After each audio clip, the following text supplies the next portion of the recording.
The morning air was thick with a biting chill. Inside room 302, the silence wasn't just quiet, it was heavy. It was the day of the final calculus exam, the culmination of 4 years of sleepless nights and endless pressure. At the front of the room, Mrs. Sterling sat like a statue of ice. Her reputation was built on fear. She was the woman who once failed a student for being 2 minutes late to a midterm. I sat at my desk, staring at the blank equations, but my mind was miles away in a sterile hospital room. I could still smell the antiseptic and hear the rhythmic, haunting hiss of my mother's oxygen machine from my visit the night before. She had squeezed my hand and whispered, "Focus on your future, Julian. Don't worry about me." But how could I not? 20 minutes into the exam, a low buzz echoed through the room. My backpack, placed in the quarantine zone at the front, was vibrating. Once, twice, 10 times. Mrs. Sterling's eyes narrowed behind her spectacles. "Mr. Julian, your device is disturbing the sanctity of this examination." "I'm sorry, ma'am," I whispered, my voice trembling. "It's my father. He only calls if something happened to my mother." "Your mother's health is a private matter," she replied, her voice devoid of any warmth. "This exam is a public academic requirement. Choose one. If you stand up, your paper is shredded. No exceptions." I looked down at my paper. The numbers started to blur as hot tears filled my eyes. I tried to solve a problem, but my hands were shaking so hard, the pen tore through the paper. Suddenly, the school's intercom system crackled. A frantic voice, the school secretary, spoke over the speakers. "Emergency message for room 302. Julian Reed needs to be released immediately. His father is at the gate. It is a matter of life and death." The class gasped. I stood up, my heart hammering against my ribs like a trapped bird. "Sit down, Julian," Mrs. Sterling screamed, her face turning a deep, angry red. "She's dying," I yelled back. "Do you not have a heart?" "I have a syllabus," she retorted.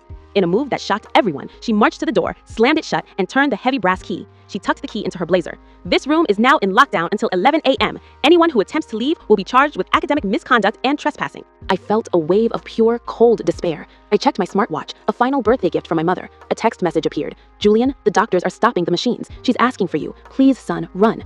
I let out a sob that echoed through the silent room. That was when Sarah, the quietest student in class, stood up. She walked to the front and looked Mrs. Sterling in the eye. "My mother died of cancer 3 years ago," Sarah said, her voice chillingly calm. "I missed her last breath because I was stuck in a traffic jam. I live with that regret every single night. I will not let Julian live with yours." "Get back to your seat, Sarah," Mrs. Sterling hissed. But Sarah didn't move. Instead, she turned to the class. "Are we really going to let this happen? Are these grades worth more than a son saying goodbye to his mother?"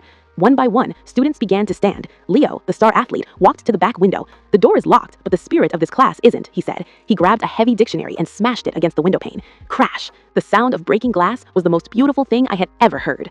Mrs. Sterling lunged toward the window to stop me, but she couldn't get through. 10, then 20 students formed a solid wall of bodies, blocking her path. They weren't shouting, they were just standing there, a silent barrier against tyranny.